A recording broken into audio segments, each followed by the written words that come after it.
बंदर और मगरमच्छा की कहानी। एक बार की बात है, एक घने जंगल में एक चालाक बंदर रहता था। वह पेड़ बहुत ऊंचा और घना था, जिस पर मीठे और रसीले फल लगते थे। बंदर दिन भर उन फलों को खाकर आनंद से रहता था। एक दिन जब वह पेड़ से नीचे उतरा और नदी का पानी पीने गया, तो उसने देखा कि एक मगरमच्छा किनारे पर बैठा है। बंदर ने हंसते हुए पूछा, नमस्ते, तुम यहाँ क्या कर रहे हो? मगरमच्छक बोला, मैं मछलियां पकड़ने आया हूं। और तुम? बंदर मुस्कुराया, मैं इस पेड़ पर रहता हूं। चलो हम दोस्त बन जाते हैं। धीरे धीरे दोनों की दोस्ती हो गई। वे हर दिन मिलते, बातें करते और हंसते खेलते समय बिताते। बंदर उसे अपने पेड़ से मीठे फल तोड़कर खिलाता और मगरमच्छक उसकी तारीफ करता, तुम्हारे फल तो बहुत स्वादिष्ट है। समय बीतता गया और उनकी दोस्ती गहरी होती गई।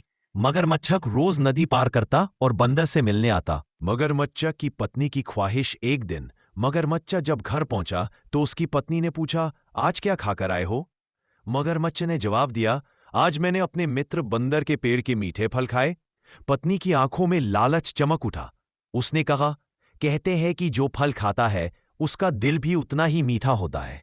अगर मुझे उस बंदर का दिल मिल जाए तो मैं हमेशा जवान और ताकतवर रहूंगी। मगरमच्छ घबरा गया, ये कैसे हो सकता है? वह मेरा सच्चा मित्र है, उसने कहा। लेकिन पत्नी जिद पर अड़ गई, तुम्हें किसी तरह उसे यहां लाना ही होगा। धोखे की योजना। पत्नी की बात मानते हुए मगरमच्छ अगले दिन बंदर के पास पहुंचा। वह बोला, दोस्त, नदी के उस पार बहुत मीठे फल लगे हैं, चलो मैं तुम्हें वहां ले चलता हूं। बंदर खुश हो गया, वाह, यह तो मजेदार होगा, उसने कहा और मगरमच्छ की पीठ पर बैठ गया। मगरमच्छ नदी में तैरने लगा। नदी के बीच पहुंचते ही मगरमच्छ बोला, दोस्त, मुझे माफ करना, मेरी पत्नी तुम्हारा दिल खाना चाहती है।